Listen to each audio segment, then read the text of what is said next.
بسم اللہ الرحمن الرحیم۔ گمنام ہیرو کے معزز ناظرین السلام علیکم۔ دوستو لائک ضرور کر دیا کریں، شکریہ۔ آئیے چلتے ہیں کہانی کی طرف۔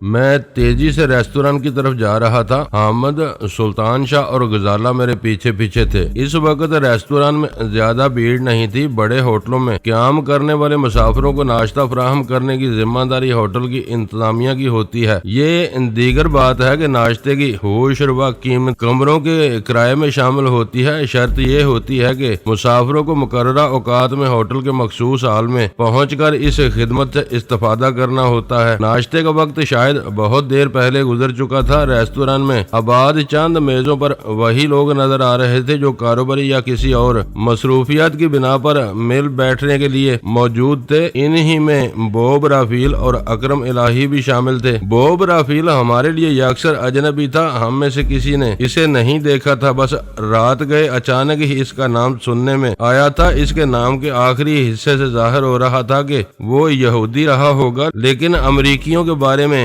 کوئی بات وثوق سے نہیں کہی جا سکتی تھی۔ وہ مذہبی اقدار سے مکمل طور پر آزاد بے فکر لوگوں کی قوم تھی۔ اس کا ہر فرد اپنی خوشی کے لیے زندہ رہنے کو ترجیح دیتا تھا۔ ان کے لیے نام کی اہمیت ذاتی یا پھر زیادہ سے زیادہ خاندانی شناخت تک محدود تھی۔ وہاں مذہب اور عقیدے کے پرپیچ بکھیڑوں میں پڑھ کر نام تجویز کرنے کی روایت بہت مضبوط نہیں تھی۔ اکرم الہی کو ہم میں سے 3 نے دیکھا ہوا تھا، مگر ایسے حلیے میں کہ اس کے سر اور چہرے پر 1 ماہ سے زیادہ پرانے بالوں کا ایک گھنا جنگل اگا ہوا تھا، جسے داڑھی یا زلفوں جیسے کسی شائستہ نام سے مانون نہیں کیا جا سکتا تھا۔ مجھے 100% یقین تھا کہ اگر اکرم الہی ہوٹل کے ریستوران میں موجود تھا تو وہ چہرے کے بال صاف کرنے کے ساتھ اپنے سر کے بالوں کو بھی سلیقے سے ترشوا چکا ہوگا۔ ایسی صورت میں ہم میں سے کوئی بھی اسے نہیں پہچان سکتا تھا۔ ان دونوں کے درمیان ریستوران میں 11 بجے ملاقات کا وقت طے تھا۔ ہمارے پاس اس بات کی کوئی شہادت نہیں تھی کہ ان میں سے کوئی ہوٹل پہنچ چکا تھا۔ اس کے برعکس اکرم الہی کے بارے میں مصدقہ اطلاعات تھیں کہ وہ مائکرو سینٹر کے کسی راستے سے باہر نکلتا ہوا نہیں دیکھا گیا تھا۔ یہ محض میرا قیاس تھا کہ اکرم الہی ہمارے ساتھ مخلص نہیں تھا۔ ہماری مدد کے نتیجے میں اس نے پورے 36 دن کی ہولناک قید تنہائی سے نجات حاصل کی تھی، مگر پھر بھی وہ ہم پر اعتماد کرنے کے لیے آمادہ نہیں تھا۔ اسے ہماری شناخت کا علم نہیں تھا۔ ہم اس کے بارے میں اندازے لگا رہے تھے کہ وہ ہمارے بارے میں اندازوں پر چل رہا تھا۔ ہمارے طور طریقوں سے اس کے لیے یہ اندازہ لگانا دشوار نہیں تھا کہ ہم عام جرائم پیشہ افرادوں کی صف سے تعلق نہیں رکھتے تھے۔ ہم نے جس بے نیازی کے ساتھ مقبول چودھری کو مائکرو سینٹر سے بے دخل کر کے اکرم الہی کو اس کی جائیداد اور کاروبار کا قبضہ دلوایا تھا، اس کی بنا پر اکرم الہی یہ سمجھنے میں حق بجانب ہوتا کہ ہمارا تعلق آئی بی سے نہ صحیح کسی نہ کسی خفیہ سرکاری ادارے سے ضرور ہوگا۔ خفیہ سرکاری اہلکار اگر کسی کی راہ پر لگ جاتے ہیں تو آسانی سے اس کا پیچھا نہیں چھوڑتے۔ اس کلیے کی روشنی میں اکرم الہی کا یہ سمجھنا قرین قیاس تھا کہ ہم لوگوں نے اسے اس کے سفاق اور خود غرض بانجے کے چنگل سے نجات دلا کر بظاہر بالکل آزاد کر دیا تھا، مگر پس پردہ اس کی نگرانی ضرور کرا رہے ہوں گے تاکہ مقبول چودھری کے خلاف کی جانے والی کارروائی کو اس کے منطقی انجام تک پہنچا سکیں۔ یہ تجزیہ صرف ایک نتیجے کی نشاندہی کرتا تھا۔ اکرم الہی کے لیے بوب رافیل سے ملنا ناگزیر تھا۔ اسے اپنی نگرانی کا اندیشہ تھا، اس وجہ سے اس نے مائکرو سینٹر کا کوئی راستہ اختیار کرنے کی بجائے چھت سے گزر کر کسی اور عمارت سے برآمد ہو کر ہوٹل پہنچنے کا فیصلہ کیا تھا۔ اس نے سوچا ہوگا کہ اس طرح وہ نگرانی کرنے والوں کو غنچہ دے کر خاموشی سے بوب رافیل سے مجوزہ ملاقات کرے گا۔ اس سے نمٹنے کے بعد دوبارہ دوسری عمارت کے راستے مائکرو سینٹر سے ہوتا ہوا اپنے گھر پہنچ جائے گا۔ کسی کو کانوں کان بھی پتہ نہیں چل سکے گا کہ وہ مائکرو سینٹر سے باہر گیا تھا۔ وہ میری تھیوری تھی۔ اس کی بنیاد پر میں ریستوران میں داخل ہوا تو میرے چہرے پر نظر پڑتے ہی ایک ادھیڑ عمر اور دراز قد آدمی نے بوکھلا کر اپنی کرسی چھوڑ دی۔ میری بے چین عقابی نگاہیں اسی پر مرکوز ہو گئیں اور میں اسی کی طرف ہو لیا۔ میں نے چند ساعتوں میں مشاہدہ کر لیا تھا کہ وہ ایک نریش سفید فام کے ساتھ بیٹھا ہوا تھا۔ وہ سفید فام آدھی آستینوں والی وہ شرٹ اور پتلون میں ملبوس تھا۔ اس کے پورے چہرے پر حلق تک تیرچی ہوئی ہموار داڑھی تھی جو یہودیوں کا خاصہ ہے۔ ہمیں دیکھ کر بکھلانے والا ادھیڑ عمر شخص مقامی تھا۔ اس کے بدن پر گرے رنگ کا بے داغ سوٹ موجود تھا۔ میرے یا شاید ہماری طرف دیکھتے ہی وہ کرسی سے اٹھا، لمحہ بھر کے لیے جھجکا اور پھر اس نے یکا یک دوڑ لگا دی۔ وہ اپنے راستے میں حائل ہونے والی خالی کرسیوں کو گراتا ہوا اس راستے کی طرف جا رہا تھا جو سوئمنگ پول کی طرف نکلتا تھا۔ ایک خوش پوش اور معزز نظر آنے والے شخص کے یوں اچانک بھاگ نکلنے سے ریستوران میں سنسنی پھیل گئی۔ اونچی تحیر زدہ آوازوں کے ساتھ متعدد افراد نے اپنی جگہ چھوڑ دی۔ گھبراہٹ میں کھولتی ہوئی چائے یا کافی چھلکنے کی وجہ سے حال میں کئی خوف زدہ نسوانی چیخیں بھی گونجی۔ میں نے آخری منظر یہ دیکھا کہ بھاگنے والے کا سفید فام ساتھی فضا میں ہاتھ لمبا کر کے اونچی آواز میں کچھ کہہ رہا تھا۔ 2 اور 2 4 کی طرح سب کچھ سامنے آ چکا تھا۔ ہم میں سے کوئی اکرم الہی کو نہیں پہچان سکا تھا، لیکن اس نے ہمیں شناخت کرتے ہی اپنے رد عمل سے خود کو بے نقاب کر دیا تھا۔ میں نے پوری قوت سے اکرم الہی کے پیچھے دوڑ لگا دی تاکہ اس کی گردن دبوچ سکوں۔ وہ ادھیڑ عمر تھا۔ اسے اپنے بانجے کی ظالمانہ قید سے رہائی حاصل کیے ہوئے پورے 24 گھنٹے بھی نہیں ہوئے تھے، مگر اس کی رفتار بہت تیز تھی۔ اس کی گرائی ہوئی کرسیاں میری راہ میں حائل تھیں۔ میں ان سے بچتا اور انہیں پھلانگتا ہوا تھوڑی ہی دور پہنچا تھا کہ وہ دربان کو ہکا بکا چھوڑ کر ریستوران سے سوئمنگ پول کی طرف نکل گیا۔ اس وقت میرے حواس پوری طرح بیدار اور متحرک تھے۔ مجھے اپنے پیچھے دینگا مشتی کی آوازیں آ رہی تھی۔ وہ آوازیں بھگدڑ کی وجہ سے ہو سکتی تھیں یا پھر میرے ساتھیوں کے خلاف اکرم الہی کا سفید فام ملاقاتی مزاحمت پر اتر آیا تھا۔ میرے لیے وہ وقت پیچھے مڑنے کا نہیں تھا۔ میری پوری کوشش یہ تھی کہ اکرم الہی کے ریستوران سے فرار کی کوشش ناکام بنا کر اسے ہوٹل کی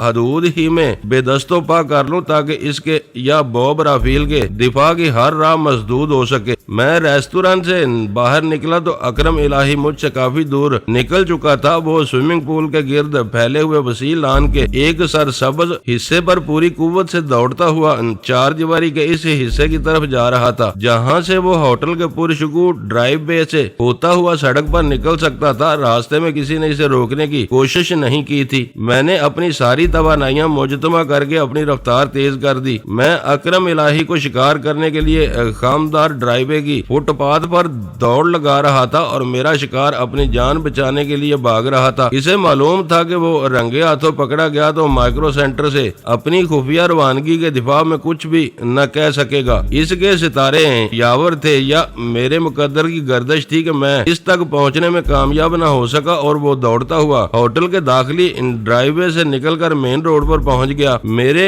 مین روڈ پر پہنچنے سے پہلے اکرم الہی ایک خالی ٹیکسی میں سوار ہو کر آگے روانہ ہو چکا تھا۔ میں مین روڈ پر پہنچا تو اگلے چوراہے کا سبز سگنل میرا منہ چڑھا رہا تھا۔ ادھر جانے والا ٹریفک پوری تیزی سے رواں تھا۔ اکرم الہی کی ٹیکسی چوراہا عبور کر کے کافی آگے نکل چکی تھی۔ اس سڑک پر آگے جانے کے بعد وہ کوئی بھی راستہ اختیار کر سکتا تھا۔ کلفٹن کینٹ اسٹیشن اور صدر کے ذریعے اس کے سامنے کراچی کی بے کراں اور گنجان آباد وسعتیں بکھری ہوئی تھیں، جبکہ مجھے اپنے لیے دور دور تک کوئی خالی سواری نظر نہیں آ رہی تھی۔ اکرم کے دوڑتے ہی بوب رافیل فضا میں ہاتھ بلند کر کے تحکمانہ لہجے میں داڑا تھا، رک جاؤ، میں ان سب بدماشوں کو دیکھ لوں گا۔ اکرم نے اس کی ایک نہ سنی کیونکہ میں اس کے پیچھے لگ چکا تھا۔ اس کی دوڑ جاری رہی۔ آخر بوب رافیل نے بھی تیزی سے اپنی جگہ چھوڑ کر ریستوران سے کھسکنا چاہا، مگر اس سے پہلے میرے تینوں ساتھی اس کے سر پر پہنچ چکے تھے۔ جہاں ہو وہیں رک جاؤ۔ حامد نے اپنی جیب سے ریوالور نکال کر اسے للکارا۔ تم نے فرار ہونے کی کوشش کی تو تم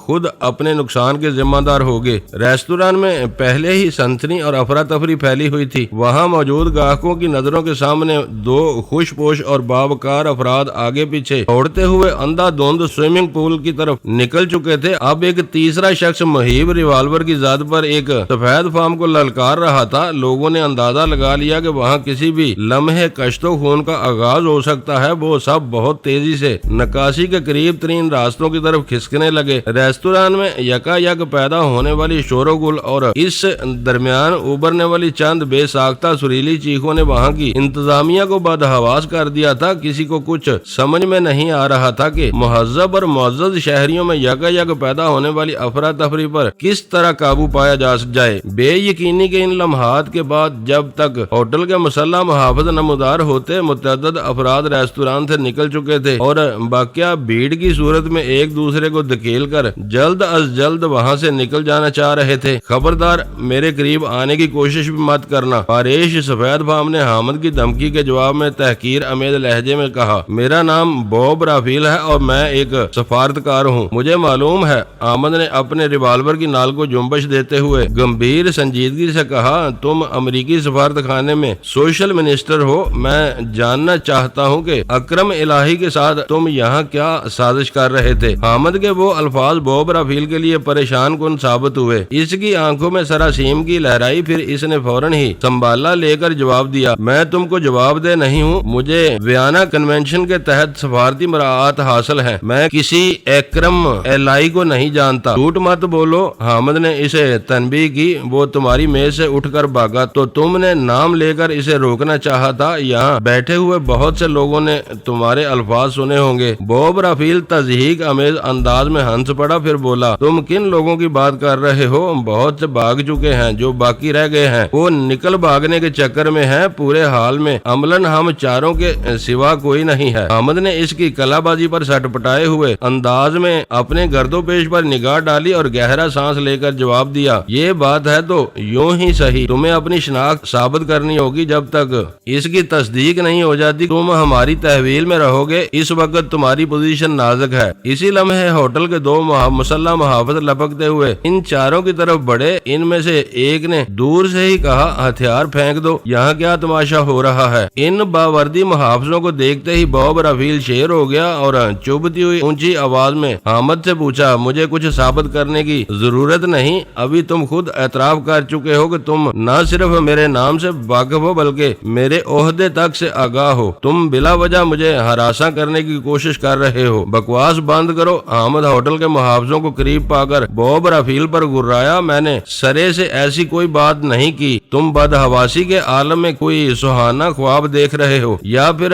تمہارے کان بج رہے ہیں؟ حامد کی اس کلا بازی نے بوب رافیل کو پریشان کر دیا۔ اس نے اضطراری انداز میں ادھر ادھر دیکھا، پھر اپنی نظریں غزالہ کے چہرے پر گاڑ دیں۔ مدام، تم نے ضرور سنا ہوگا کہ ابھی چند لمحوں پہلے یہ مسلح شخص میرے بارے میں مکمل واقفیت کا اظہار کر رہا تھا۔ اس نے ہوٹل کے محافظوں کو سنانے کے لیے غزالہ سے پوچھا۔ نہیں، غزالہ نے اپنے سر کو نفی میں جنبش دی۔ اس نے ایسی کوئی بات نہیں کہی۔ تم نے فرار ہونے والے مشتبہ آدمی کو اس کا نام لے کر روکنے کی کوشش ضرور کی تھی۔ تم سب ایک تھیلے کے چٹے بٹے ہو، جب ہی ایک ساتھ میرے گرد موجود ہو۔ اس نے غصے سے اپنی مٹھیاں بھینچ کر دانت پیسے۔ مجھے پہلے ہی اندازہ کر لینا چاہیے تھا کہ مجھے ایک منظم سازش کے تحت یہاں گھیرا گیا ہے۔ خود کلامی کے انداز میں بات کرتے کرتے وہ یکا یک ہوٹل کے محافظوں سے مخاطب ہو گیا۔ تم دیکھ رہے ہو کہ یہ مسلح دہشت گرد ریوالور کی نوک پر مجھ جیسے نہتے سفارتی افسر کو خوفزدہ کر رہے ہیں۔ میرا نام بوب رافیل ہے اور میں امریکی سفارتی مشن میں سوشل منسٹر ہوں۔ براہ مہربانی جلد از جلد اسے غیر مسلح کر کے اپنے قابو میں کر لو۔ وہ دونوں سفید چمڑی والے کی تقریر سے متاثر ہوتے نظر آ رہے تھے کہ سلطان شاہ بوب رافیل کی بات کاٹ کر اردو میں ان دونوں سے مخاطب ہو گیا، بھول کر بھی اس بہروپیہ کی باتوں میں نہ آنا۔ یہ بہت اونچا چکر ہے اور اس میں کئی ایجنسیاں ملوث ہیں۔ خود کو اس معاملے سے الگ تھلگ رکھو۔ تم بے فکر رہو۔ اس گورے لفنگے نے آتش بازی کا مظاہرہ نہیں کیا تو ہم کوئی گولی چلائے بغیر اسے یہاں سے لے جائیں گے۔ غزالہ نے ان کے اطمینان کے لیے لقمہ دیا۔ وہ دونوں محافظ صحت مند اور قد آور ہی نہیں، تعلیم یافتہ بھی تھے۔ ان تینوں کو حیرت ہوئی کہ جب ان میں سے ایک باوردی محافظ شستہ انگریزی میں بوب رافیل سے مخاطب ہوا، سوری سر، ہم نے اپنے کانوں سے تمہاری اور مدام کی جو گفتگو سنی ہے وہ تمہارے حق میں نہیں ہے۔ تمہیں ہمارے ساتھ ہمارے دفتر تک چلنا ہوگا۔ اس کالے اور ڈرونے ریوالور کے سائے میں بوب رافیل نے ہکلا کر احتجاج کیا۔ تم امادگی ظاہر کرو تو یہ ریوالور ابھی اپنی جگہ غائب ہو جائے گا۔ حامد نے پورے سکون سے اسے یقین دلایا، ہمیں تم سے زیادہ اس ہوٹل کی ساکھ عزیز ہے، یہ یاد رکھنا کہ تم نے اکرم کی طرح بھاگنے کی کوشش کی تو میرا نشانہ بے خطا ہوتا ہے، میری چلائی ہوئی گولی تمہاری ریڑھ کی ہڈی میں اترے گی اور تم زندہ رہنے کے باوجود کبھی بھی اپنی مرضی سے نقل و حرکت کرنے کے قابل نہ رہ سکو گے۔ ہاں، اسی محافظ نے حامد کی یقین دہانی کی تائید کی، تم چاروں میں سے کوئی نہیں بھاگے گا، ہمارے دفتر میں یہ معاملہ قانون کے تقاضوں کے عین مطابق طے ہو جائے گا۔ حمادگی کے اظہار سے پہلے میں ایک گارنٹی چاہتا ہوں جو میرا حق ہے۔ سلطان شاہ کی زبان سے ایجنسیوں کا ذکر سننے کے بعد دونوں پڑھے لکھے محافظ بہت محتاط نظر آ رہے تھے۔ ان میں سے کسی نے بوب رافیل کے مطالبے کا کوئی جواب نہیں دیا۔ چند ثانیوں تک خاموشی کے ساتھ جواب طلب نگاہوں سے ان کی طرف دیکھتے رہنے کے بعد بوب رافیل خود ہی اپنی بات مکمل کرنے پر مجبور ہو گیا، ان تینوں سے پہلے مجھے فون تک رسائی ملنی چاہیے، میں کراچی میں اپنے قونصل خانے کو اس ناگہانی مصیبت کی اطلاع دینا چاہوں گا۔ ہر گزرتے ہوئے لمحے کے ساتھ صورتحال مخدوش ہوتی جا رہی تھی، کسی بھی لمحے ہوٹل کا مزید عملہ پولیس کی نفری کے ساتھ وہاں پہنچ سکتا تھا۔ دونوں محافظوں کی پوزیشن نازک تھی، ان کے تذبذب کا اندازہ لگا کر دوبارہ حامد کو دخل انداز ہونا پڑا۔ اس سے کوئی فرق نہیں پڑے گا،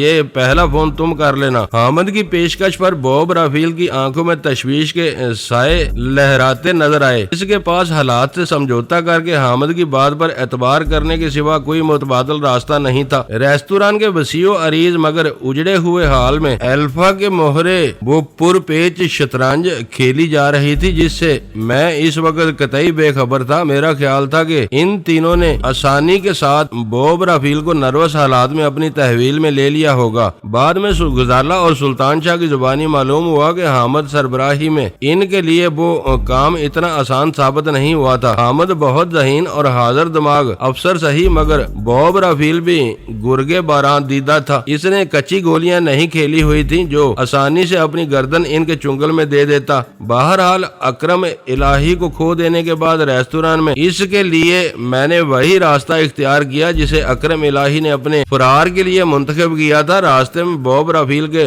پکڑے جانے کے پورے یقین کے باوجود مجھے اکرم الہی کے پھسل کر نکل جانے پر سخت افسوس تھا۔ اول خان شہر سے باہر تھا، حامد بذات خود میدان میں اترا تھا، اس کے آدمیوں کو شاید کانوں کان بھی پتہ نہیں چل سکا تھا اندر سے باہر تک کیا کچھ ہو گیا تھا۔ ہماری منصوبہ بندی میں بنیادی نقطہ یہ تھا کہ اکرم الہی بوب رافیل کو ہوٹل میں مل بیٹھنے کا کھلا موقع دیا جائے اور ان پر دور سے نگاہ رکھی جائے، جب وہ واپسی کا قصد کریں تو راستہ روک لیا جائے۔ اسی بنا پر حامد نے اپنے آدمیوں کو ہوٹل کی عمارت سے نکلنے والے راستوں پر مامور کیا تھا، جبکہ اکرم نے اپنے فرار کے لیے جو راستہ اختیار کیا تھا وہ گاڑیوں سے ہوٹل کے پورچ اور پھر بڑے داخلی دروازے تک رسائی کے لیے استعمال کیا جاتا تھا۔ جانے والے اسی ڈرائیو وے سیدھا حصہ استعمال کرتے تھے جو دوسری سڑک پر نکلتا تھا۔ میرے ذہن پر بس ایک ہی خیال بوجھ بن کر سوار تھا کہ اکرم الہی کے فرار کے بعد بوب رافیل پر زیادہ دباؤ برقرار نہیں رہ سکے گا، اسے چند گھنٹوں سے زیادہ کسی طرح نہیں روکا جا سکتا تھا۔ میرے ذہن میں اچانک ہی جلال کا نام کوندے کی طرح لپکا۔ گو ہم نے اسے فریڈم انٹرنیشنل کے معاملات سے حتی الامکان الگ تھلگ رکھنے کی کوشش کی تھی، لیکن مقبول چودھری نے نسرین باجی نامی طوائف کے گھر میں اپنی مختصر سی رپوشی کے دوران اپنے جن امریکی آقاؤں کو اپنی درد بھری کہانی سنائی تھی وہ کمر کس کے فوری طور پر میدان میں کود پڑے تھے۔ انہوں نے سرکاری پالیسیوں کے خلاف آواز اٹھانے والی NGOs کو طاقت کے زور پر کچلنے کا غلغلہ اٹھا کے وزارت داخلہ اور خارجہ کو پریشان کر دیا تھا۔ فریڈم انٹرنیشنل کا نام IB والے کے ذریعے ہمارے کانوں تک پہنچا تھا، اس لیے جب امریکیوں نے مقبول چودھری کی حمایت میں انہیں آنکھیں دکھانی شروع کی تو منطقی طور پر جلال کا ذہن ہماری طرف مرکوز ہو گیا۔ پچھلی رات کی گفتگو میں میں نے بڑی حد تک اسے یہ اشارے دے دیے تھے کہ ہم مقبول چودھری اور اکرم الہی کی راہ پر لگ چکے تھے۔ مقبول چودھری اپنی غداری کے جرم میں آخر کار STF کے زندان میں پہنچایا جا چکا تھا، تاہم میرے دیے ہوئے فون نمبر پر جلال خود اکرم الہی سے بات کر کے یقین کر چکا تھا کہ فریڈم انٹرنیشنل میں صرف چہرے بدلے تھے، ورنہ اس NGOs کا وجود برقرار تھا۔ اس کے لیے وہ بہت بڑی خبر تھی۔ اس وقت سرکاری محاذ پر جلال ہی پس پردہ رہ کر امریکیوں سے لڑ